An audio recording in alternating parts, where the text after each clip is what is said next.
1, 2, 3, 4, 5, 6, 7, 8, 9.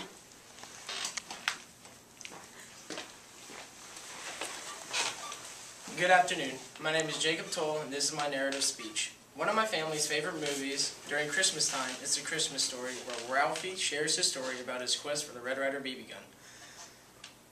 "You'll shoot your eye out" is the only thing he hears from most of the adults around him. All of us at some point in time remember our parents and other adults constantly reminding us to be careful or someone is going to get hurt. Well, I would like to share a personal experience during an annual airsoft BB gun war when I learned that I was not invincible and that bad things can happen, especially when you aren't careful. Just like Ralphie in The Christmas Story, where he almost shot his eye out. Now I will share the frightful event of the only serious casualty to ever happen during one of our airsoft BB gun wars. I could not wait for the annual FK airsoft war. I had bought a new gun, safety goggles, and BBs. Now I just had to wait. The day had finally arrived and it was warm and sunny. A perfect day for a war, and there was nothing better than good friends and great food. This year was going to be even more exciting. We were allowed to use golf carts to make our war even more fun. After all, we were 13. Everything started out good. We had all eaten Jean Marie's fried potatoes, which were my favorite, and then we started making plans for our war. The parents gave us a safety speech, which included wearing protective eyewear, and then we had to try and listen to the new rules about the golf carts. I remember thinking, geez, hurry up already, we got this. The property we were on was perfect for a BB gun war. Tall trees, rough terrain, and plenty of hiding spots. The war had begun. Each team had about 6 people, and each team had a golf cart to use. It was awesome.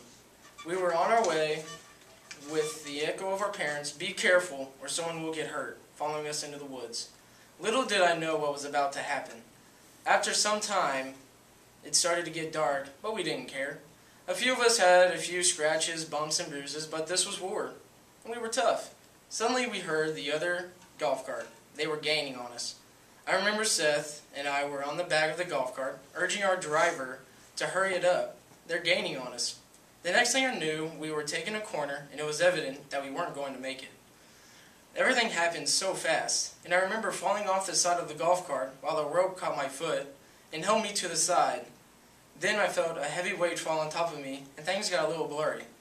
Lots of yelling and screaming was going on, and I remember thinking, what's going on? "Get it off of him," someone yelled, and then I could breathe again. Someone lifted the weight off my back. I was afraid to move, and could honestly say for the first time in my life, I felt utter fear that I was about to die. This was bad, and I just knew it. I remember my dad getting to me and telling me not to move. The next thing I saw were headlights coming through the field and being lifted into the car. Then the pain started. My ribcage hurt so bad, I just knew it had to be broken. My mom the whole time was saying, "You're okay, you're fine." I wanted to slap her and say, "Are you kidding me? I am not okay." I could hear the fear in her voice, and I knew she was scared too. We were driving pretty fast to the emergency room, but it seemed to take forever. I remember just groaning and moaning and being unable to find a comfortable position to get in. I was thinking, holy cow, I just got crushed by a golf cart. At the hospital emergency room, I can remember taking x-rays and having a CAT scan. After what seemed an eternity, the doctor told us that I had 2 broken ribs and a bruised kidney. And then he said he's lucky that he had some extra padding to cushion against the weight of the golf cart. Then the pain meds kicked in, and for the first time I actually felt like I was going to survive. A few days later, my friend John Fouquet and his mom brought me a Purple Heart that they had made on the computer and said, "To Jacob Tolle, for military merit at the Fouquet Airsoft War, October 6, 2007.